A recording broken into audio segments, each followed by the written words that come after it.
Turning the heel on a sock can be the most fun part of the sock and a little bit magical once you learn these few tricks that I'm going to teach you right now. This method is arguably the most basic and common way to do it, and it's achieved by utilizing a combination of short rows and decreases. It will be demonstrated on a swatch that is a replica of the heel. See, it's a replica of the heel tab, actually, just this little part of the sock, because the turning of the heel takes place at the end of the heel tab.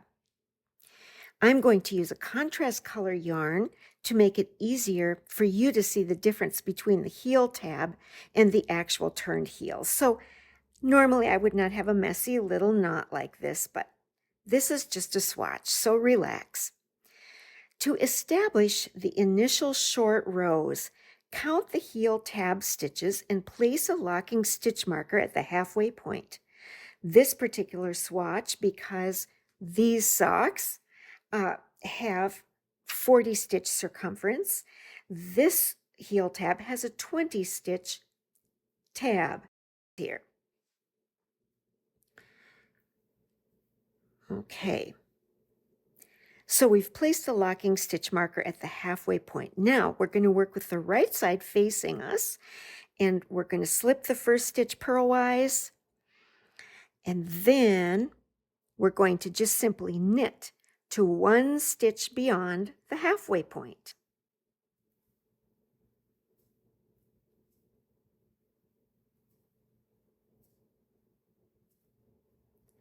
Here's the halfway point. We're going to go one stitch beyond. Now, if your heel tab has more stitches, which it probably will, you may choose to knit 2 or even 3 stitches beyond the halfway point. That's fine, that's up to you. Now we're going to begin the shaping in the short row. So for shaping, we're going to SSK, which is a left-leaning decrease 1, S, S, K. Then we're going to knit one more stitch.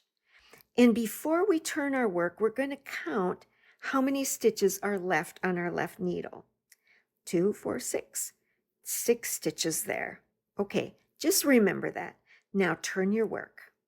With the wrong side facing, slip one stitch purlwise. And now last time we knit to one stitch beyond the halfway point. This time we're going to purl to one stitch beyond the halfway point before we start anything. So here we go. Here is the halfway point. We'll just slip the marker, one stitch beyond the halfway point. And now we are going to decrease by purling 2 together. And then we'll purl one more stitch. And now let's count the stitches remaining on our left needle. 2, 4, 6. Same as last time. Yay, that confirms that we're turning it in the right place. Now we have established the location of our short rows.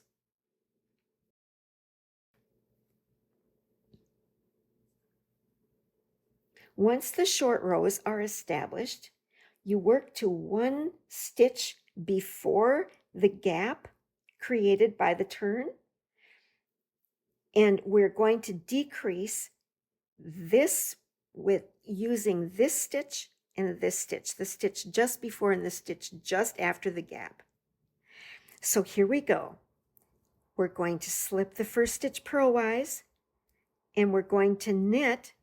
We no longer need this halfway point worked, so we'll just let that go. We're going to knit to one stitch before the big gap. See that big gap? Whoa, there it is, that big gaping hole. Now we're going to SSK, slip, slip, knit. Over the stitch before and the stitch after the gap, closing up the gap, we knit one more stitch. Count the stitches on your left needle, 4 remain, and turn your work. On the wrong side, slip the first stitch purlwise, purl to the gap.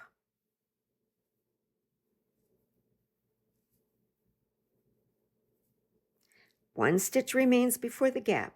So the stitch before the gap and the stitch after the gap will be purl 2 together, decrease.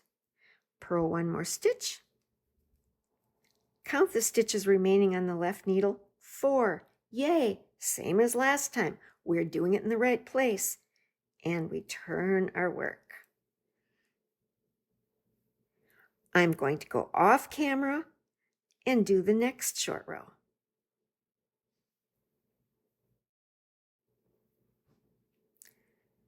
Back on camera. I have knit on the right side to 1 stitch before the gap.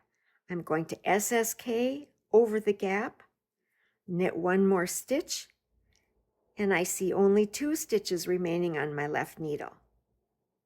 Turn my work,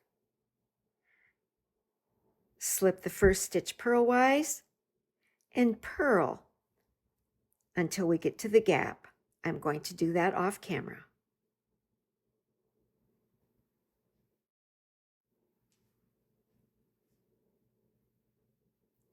I have purled to 1 stitch before the gap. I'm going to purl the stitch before the gap and the stitch after the gap together, closing the gap. Purl 1 more stitch.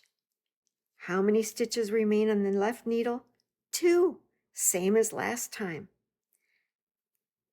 Turn my work, do the whole process over again. I'll do it off camera.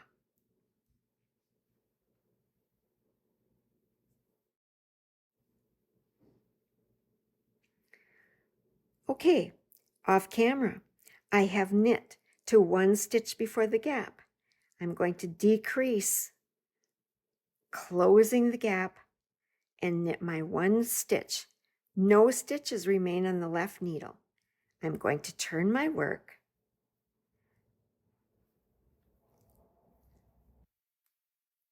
I slip the first stitch purlwise, go off camera, and purl to the end.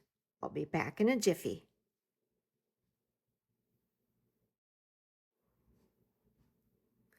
Here I am. I have purled up to 1 stitch before the gap again. So I'm going to close the gap, purling those 2 together, and purl 1 more stitch, and turn my work. Ta-da! That heel has been turned. It's that quick, that easy, and it's almost magical, isn't it?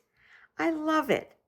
You will never get confused again if you set your knitting down and you don't know where you're at in your heel turn.